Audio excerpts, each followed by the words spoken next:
Bryant will take part in practice Wednesday for the first time since suffering a foot injury in Week 1. A source told ESPN Cowboys reporter Todd Archer Bryant is likely to be limited in his first work with teammates in more than 6 weeks, but his participation is a positive sign toward playing Sunday against the Seattle Seahawks.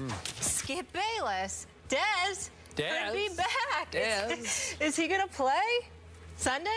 God, I think I should do this, right? It's been a long time since I got to do this, Stephen A. Good, on the single shot. Just for the feel-goodness of it.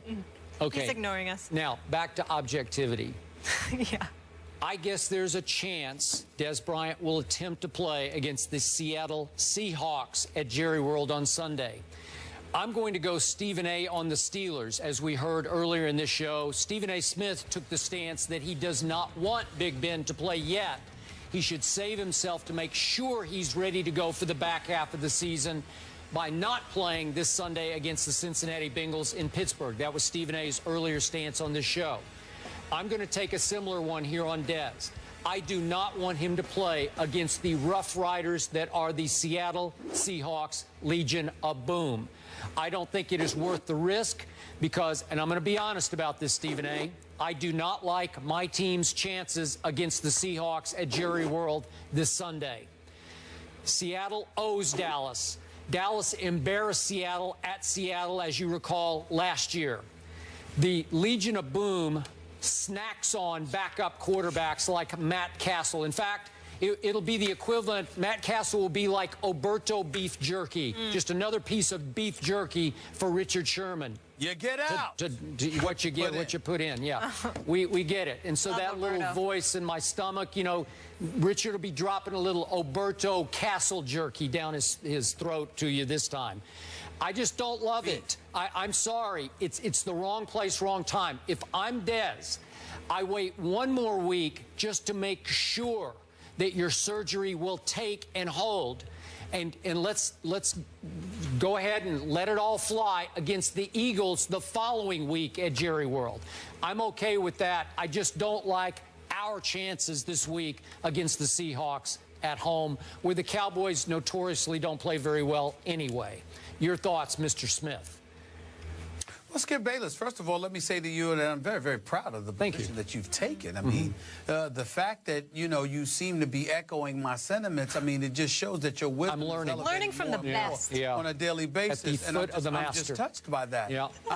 I even worked in Oberto. How good was that? Hey, listen, man. Hey, listen, man. I was just talking to somebody yesterday, you know, and they were talking to me about how if you go on Siri and you say Stephen A. Smith, it sounds like it's saying Stephen Naismith. So I love it. I love it. I give you credit for all of that because that's my favorite nickname of all. You did. You invented the sport of basketball, Stephen Naismith. Yes. Not just when it comes to basketball, evidently, you listen on other things as well. Because Dez doesn't need to rush back. Why rush back for this? I mean, that's what this comes down to. What he needs to do is use these next couple of weeks to get himself in pristine condition. So when Tony Romo comes back, he's ready to aid Tony Romo. Because one would argue that whether it's Brandon Whedon due to bad luck or Matt Castle with his QBR of 17 from last week with 17 of 27 passing for 227 yards, 1 touchdown, 3 interceptions. You know, there's but so much that Dez Bryant is going to be able to do if you got quarterbacks that tap dance excessively when pressure is applied in the pocket, when can't see over the line of scrimmage for whatever reason, or want to throw wants to throw a football that has more air under it, that is almost like floating in a balloon for crying out loud, which is one of the passes, one of the interceptions that Matt Castle threw. So when you look at it from that perspective, I totally agree with you. I think it's entirely wise for Dez Bryant to wait. I think it's entirely wise for Dez Bryant not to rush back. It's good that he's back there practicing. I'll put up the X for you, make you feel better. But in the end, that's in practice. In the end, that's during the week. He has no business on the field in game time until, as far as I'm concerned, Tony Romo gets back, because there's little to nothing he's going to be able to do to help the Cowboys prior to that. And I will remind you, most athletes who suffer this injury, this Jones fracture, take at least 3 months to get right from it. Now Dez Bryant's about to be 6 weeks into his rehab. I don't know. I don't love it. I'm sorry. Yeah, don't rush it. At least take 2 full months off, which means an additional 2 to 3 weeks from now. Before, I know it's hard because you're a Cowboy, and obviously they've lost 4 straight, and then you're looking at the possibility of them losing 6 to 7 straight. I know. Make it 8. Make it 9. Who cares? I get it. But I just think that, you know what? He should hold out for at least a couple of more weeks before he even considers getting back on the field. Listen, maybe it's going to uplift the team in practice today. It might. Maybe. And, you know, maybe I wouldn't rule it out, Skip. Who knows? Maybe the Giants will lose at New Orleans. You never know. Could they? Could they? Maybe. It's possible. Maybe. It's possible, Skip. I mean, listen, we can't rule anything out, Nope, Skip. we can't. I mean, there's still We could rule that in, there's maybe. still hope for your Cowboys. Another bold prediction. I'll wait for that one. I'll wait for that for later in the week. We already had the Raiders. All right, moving on. Back to hoops. Karl Anthony Towns makes his NBA debut tonight versus the Lakers. Is he a lock for Rookie of the Year? The guys will debate that next.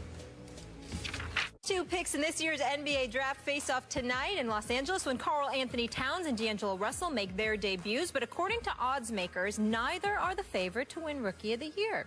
76ers center Jahlil Okafor is a 3-1 favorite, while Towns and Russell are 5-1 and 6-1 favorites, respectively.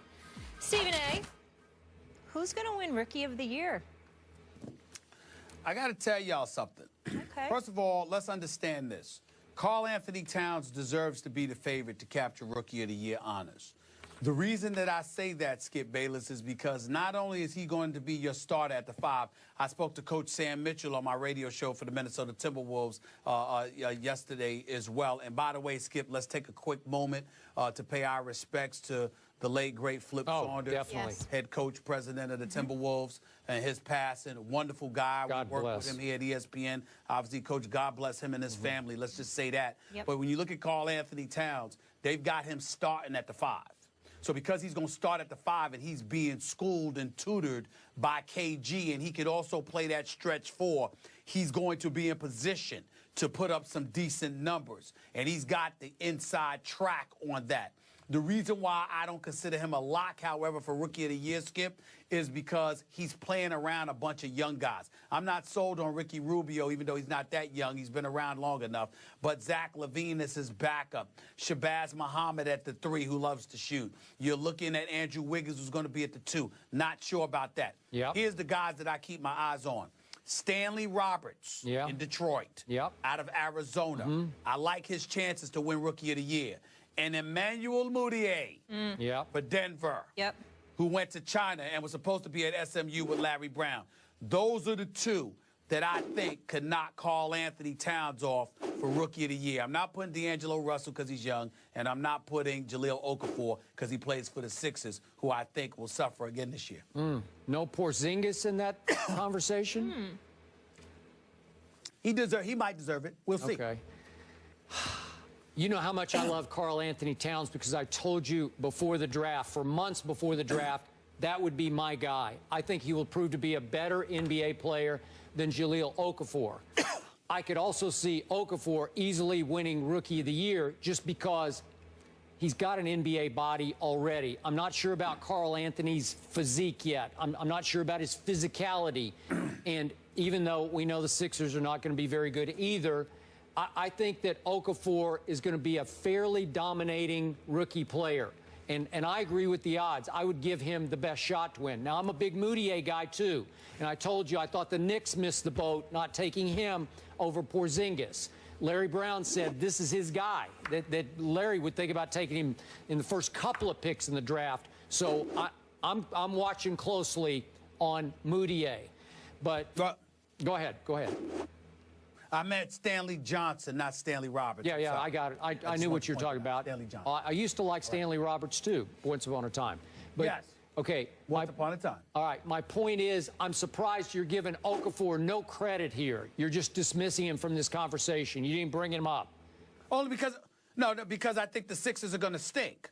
I think that we need to look at Sam Hinkie, the general manager, who openly tanked 1 season and arguably tanked 3. And at some point in time, whether it's Nerlens Noel being drafted while he's hurt, whether it's Joel Embiid being drafted while he's hurt, we have to start looking at the Philadelphia 76ers in the fourth largest market in America and saying, could you win some damn games for the city there? Jahlil Okafor can play. It won't be his fault, but the team is going to suffer. They're not going to be very good. That's why I couldn't consider him. It has nothing to do with him. Okay, and I'm going to remind you of this one more time. Bobby, my new Spur, 7'3" Serbian, is a rookie. He's 27 years old, but he qualifies, I'm pretty sure, as a rookie. Let's not dismiss him from this conversation. A 27-year-old rookie? Yeah. I'm not sure about that. That's like senior citizen status for rookies. I don't like giving them that.